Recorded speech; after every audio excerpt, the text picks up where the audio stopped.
हरे कृष्ण, जय माता दी। आप सभी भाई बहन को अधिक मास की ढेर सारी शुभकामनाएं। अधिक मास में भगवान नारायण की आराधना की जाती है। भगवान नारायण का पूजन किया जाता है। जो भी सच्चे मन से इस पावन पवित्र कथा को मात्र क्षण भर भी सुन लेते हैं, उनकी सभी मनोकामना पूरी हो जाती है, क्योंकि अधिक मास में कथा का बहुत ही विशेष महत्व होता है। जो भी भगवान नारायण की इस पावन पवित्र कथा को सुनते हैं, उनके घर से दुख, दरिद्रता, क्लेश, कष्ट दूर होता है और माँ लक्ष्मी की कृपा सदैव बनी रहती है, क्योंकि जहाँ पे भगवान नारायण की आराधना की जाती है, वहाँ पे माता लक्ष्मी अस्थायी रूप से वास करती हैं। तो आइए हम कथा को प्रारंभ करते हैं। कथा सुनने से पहले अधिक मास का महत्व तो आप अवश्य समझें, उसके बाद कथा सुनने में आपको ज़्यादा अच्छा लगेगा। जब इस अतिरिक्त महीने का स्वामी कोई भी देवता बनने के लिए तैयार नहीं था, तब सभी देवताओं के आग्रह पर भगवान विष्णु ने इस मास को अपना पुरुषोत्तम नाम दिया, जिसे पुरुषोत्तम मास के नाम से भी जाना जाता है। हिंदू धर्म में मान्यता है कि इस महीने में किए गए जप, तप, व्रत और दान का फल सामान्य महीनों से कई अधिक प्राप्त होता है। इस मास में भगवान विष्णु और भगवान श्री कृष्ण की पूजा अत्यंत फलदायी मानी जाती है। पुरुषोत्तम मास के महात्म कथा का प्रतिदिन वाचन और श्रवण करना चाहिए। इससे सभी मनोकामना पूरी होती है। रोजाना तुलसी में जल अर्पित करें और संध्या के समय दीपक अवश्य जलाएं। गरीबों और ज़रूरतमंदों को दान करना चाहिए। अन्न दान और वस्त्र दान करना विशेष पुण्यदायी माना जाता है। आइए अब हम कथा को प्रारंभ करते हैं। कथा सुनने से पहले कमेंट में ओम नमो भगवते वासुदेवाय नमः, ओम विष्णुवे नमः, हरे कृष्ण जरूर लिखें। नमस्कार दोस्तों, आज मैं आपको अधिक मास में 3 नियम से सुनी जाने वाली परम कहानी सुनाने जा रही हूँ। प्रेम से बोलिए पुरुषोत्तम मास की जय हो। एक समय की बात है, एक गांव में एक बुढ़िया माँ अपने बेटे और बहू के साथ रहती थी। बुढ़िया विष्णु भगवान की परम भक्त थी। वह नित्य नियम से विष्णु भगवान की पूजा अर्चना किया करती थी। एक बार अधिक मास का महीना आया। बुढ़िया माँ अधिक मास में नित्य नियम से कहानी सुनने का संकल्प ले लिया।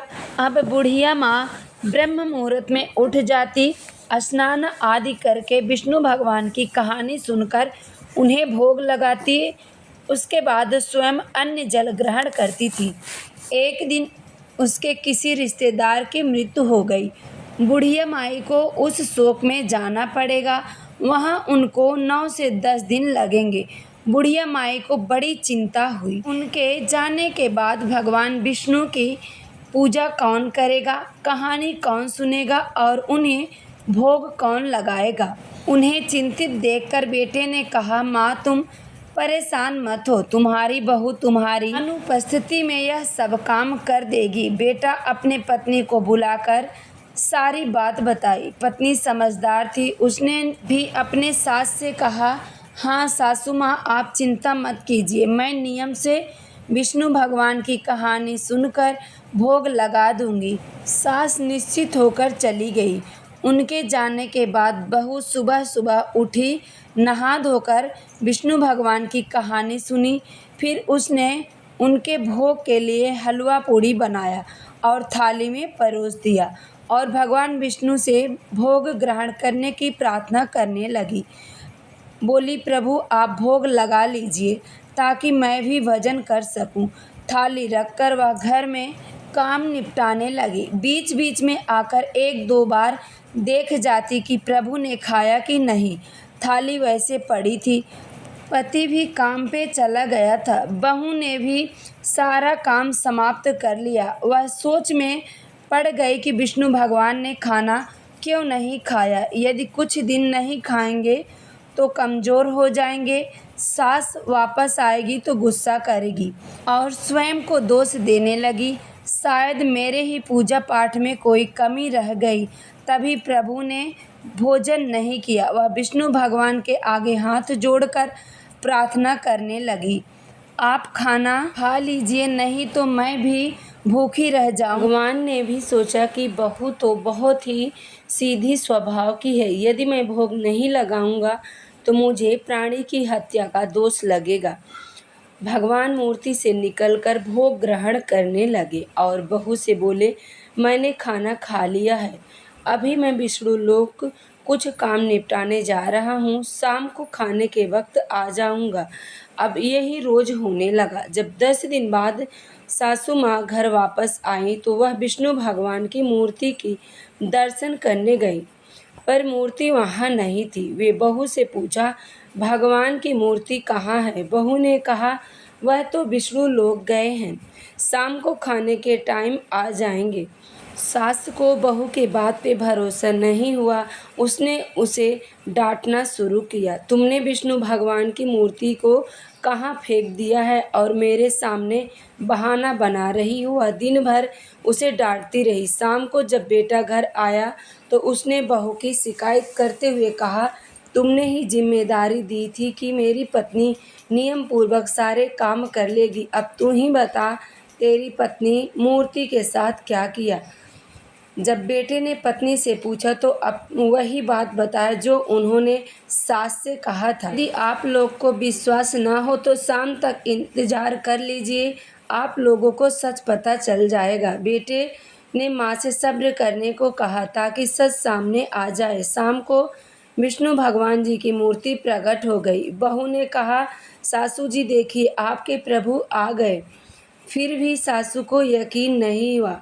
उसने कहा, तूने ज़रूर कहीं पर छिपा दिया था और अब रख कर बोल रही है कि प्रभु आ गए। बहू रोते रोते भगवान विष्णु से सहायता करने की प्रार्थना करने लगी। बहू की प्रार्थना करने पर भगवान राधा कृष्ण रुक्मिणी के साथ प्रकट होकर दर्शन दिए। तब सास बोली, मैंने तो सारा जीवन आपकी कथा सुनी, आपको भोग लगाया, पर आपने इससे पहले कभी मुझे दर्शन नहीं दिए। प्रभु बोले, तुमने मुझे केवल मूर्ति समझकर भोग लगाया था, पर तेरी बहू ने मुझे अच्छा जीव समझा। सासू माँ की आंखें खुल गई। उसने हाथ जोड़कर क्षमा मांगने लगी। कृष्ण भगवान बहू को अन्न धन दिए और सासू को अपने साथ वैकुंठ लोक ले गए। वहाँ पर सुखी रहने लगी। पुरुषोत्तम भगवान अपने सभी भक्तों पर अपनी कृपा बनाए रखते हैं। प्रेम से बोलिए, पुरुषोत्तम मास की जय हो। ऐसी पवित्र और पावन कथा सुनने के लिए आप चैनल को ज़रूर सब्सक्राइब करें ताकि इस तरह की जो भी कथा हो हम सबसे पहले आपके पास पहुंचा सके। कमेंट में हर हर महादेव ज़रूर लिखें।